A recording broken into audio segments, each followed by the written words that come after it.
Hey friend, welcome to episode number 1 of the Intimacy After Infidelity podcast. I'm Kristina Joy. I'm so glad that you are here with me today, and we are going to spend today talking about the first step if you are needing some serious change in your marriage or you're ready to get out of an affair. And that first step is to create some safe spaces in your life. What are some things that you need to do, and who are some people that you need in your life in order to just make your marriage better? But first, will you do me a favor and head over to Apple Podcasts and leave a review for me? This is going to help with getting this show's message out to more women who are stuck and struggling and needing help in their marriage. So head over to Apple Podcasts, leave me a review, and I can't wait to dig into today's episode. Hey friend, welcome to the Intimacy After Infidelity podcast. I'm Kristina Joy, forgiven daughter of Jesus, wife, mom, and affair recovery coach. Chances are you are stuck in a marriage that feels broken, and you're uncomfortable with even speaking the word affair. You want to avoid heartbreak and divorce, but lately marriage has felt filled with landmines.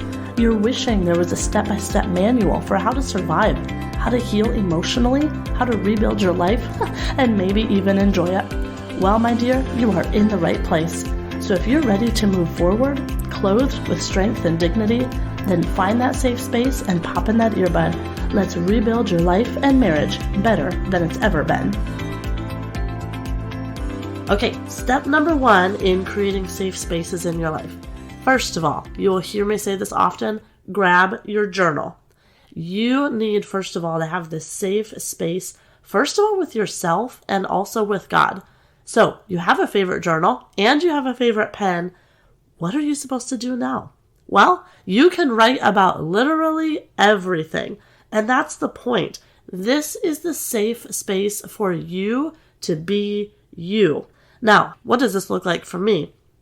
Often, my journal is a mix of both thoughts and prayers.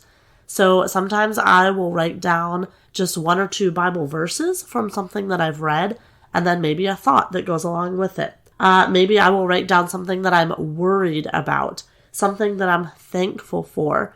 Also, just what are my plans today? Just kind of a documentation of my life. I have 4 babies, and my husband and my dog and 2 birds. Life is a little crazy in my house. So sometimes it's fun to just write down what is going on in my day-to-day. But here's the key. Also write down what you're feeling. What are you feeling about your situation? What are you feeling about what's going on around you? Dig in deep to those emotions and really work on your vocabulary with emotional words. How a situation is making you feel, what you're thinking about it. As you get to know these emotions, you are going to get to know yourself even more. And that's the key here. To creating a safe space in your life, you have to get to know yourself. So spend time in prayer, spend time journaling, get that energy and those thoughts out of your body onto paper, and that will help you grow first. The second way to create a safe space in your life is to name one friend that you can text anything to at any time. Now, I'll be honest, guys, I did and I do have a lot of good friends. However, when I was in the thick of an affair, I could not talk to those friends. I could not drop that bombshell on them of something, a secret that I had been living in for so long. So I tiptoed around them, and they were safe, but they were in my life, and I didn't feel like I could share that big of a secret with them. So it actually took me hiring a business coach and then going on a retreat to Florida. That was where I was able to be honest with people who I knew cared about me, but they weren't in my life. I wouldn't see them on a daily basis. I knew it was safe to be honest with them in that spot that was away from my house. I'm not saying that you have to go on a retreat to do this. But again, my question was, can you name one friend that you can tell anything to? But what's also important is that these friends that I finally opened up to, They didn't just hold space for me in Florida, but they said, Kristina, we want to walk with you even after this. Here's our personal cell phone number. We want you to text us when you need prayer, when there's something going on. We want to be there for you throughout the journey. So we're not giving up on you. We're still here. So who is that friend? Again, you can text anytime about anything, and you can be extremely, extremely raw, honest with them, just like you were when you were journaling. And mind you, not everybody in your life gets that privilege. It is a privilege to have access to your heart and your emotions. Not everybody gets that. But you do need at least one person. All right, step number 3, how to create a safe space in your life. Begin to create safety in your own home. Believe it or not, you may feel physically safe. You have a security system, you lock all the doors, all the windows, your house is safe. But it takes being intentional to create an emotionally safe space. And how do you do this? Honestly, friend, it comes down to creating boundaries. Now, there might be boundaries between your husband and your kids with their tone of voice. Do not let people talk to you however they want. Now, they will talk, but you have a boundary where you don't accept that. And you let them know, this is my boundary. Please do not talk to me like that. So it could be the tone of voice, it could be language, certain words that they're using. It could be finances. You and your husband really do need to be on the same page with finances.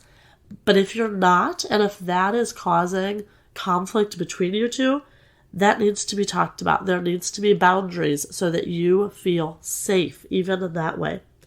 It could be anything. It could be discipline with the kids. It could be how clean you keep the house. Whatever it is, create boundaries so that you feel safe, even in your own home, with your husband and with yourself. And finally, number 4, another way to create a safe space for your life is to physically find that safe space. Now, there's a lot of options for this. It could be counseling. There was a season where I was going to counseling once a week. There are other seasons where I've gone to counseling once a month. So wherever you are in your journey, something like counseling or therapy or coaching, but you're talking with someone else who is helping you through your journey. Another physical safe space could be like your church. Do you have an encouraging, positive, uplifting, motivating, truth-speaking church body where you have people that are in similar life stages as you know, if they're married, if they have kids, whatever. But also a church that speaks truth and preaches the gospel. That is what you need right now, is the truth. Another physical safe space that I love is the gym. I love to get out to the gym, exercise, move my body, sweat a little bit or a lot depending on what I'm doing today. And that physical movement is also going to help your mind, your emotions, all of the stuff that you're starting to work through. So that's another physical place that you can go. And pro mom hack for you, if you have children and you're worried about babysitting, find your nearest YMCA. They have childcare for 2 hours. It is a glorious thing to be able to drop the kids off, have some silence for yourself, be able to go exercise, and then be able to pick the kids up, and everyone feels a little bit better. So find a physical safe space, but the key here is to discover what brings you joy. What brings you joy and what lets you be you. That's the idea of a safe space, is that you can be yourself. You can take a moment to catch up with your thoughts and emotions, and that is going to be the place that you grow the most. You will stay stuck if you don't feel safe. You've probably heard of the flight or fight or freeze response when your body senses danger. Well, it's the same thing in your marriage. If you feel threatened, if you feel stuck, you probably do not feel safe in a certain area. So slow down and identify what that is and how you can create a safe space. If it's journaling, if it's finding that one specific friend that you can be raw honest with, if it's creating better safety in your home environment, or if it's finding that physical safe place that you can go to. So, are you looking for a safe space? Do you know a place that you can go or a person you can talk to? If not, I do work with women one-on-one, and you can head to KristinaJoyCoaching.com/freebie. I'll link it down in the show notes. But head there to learn about more steps after an affair, how to get unstuck, how to get out of an affair. This, I'll tell you, was just step number 1. So how to get out of an affair, and then you'll also learn how you can work with me one-on-one. I would love to just chat with you and hear your story, hear what God's doing in your life, and there's a way to contact me there as well. So head over to KristinaJoyCoaching.com/freebie, and I would love to hear from you. All right, see you next time. Thank you so much for hanging out here today. If you need to talk more about this topic, would you send me a message on Instagram at KristinaJoyCoaching?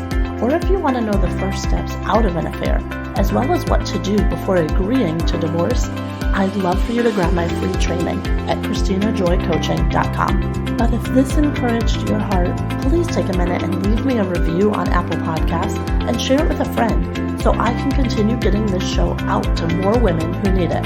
As always, be clothed with strength and dignity and laugh without fear of the future.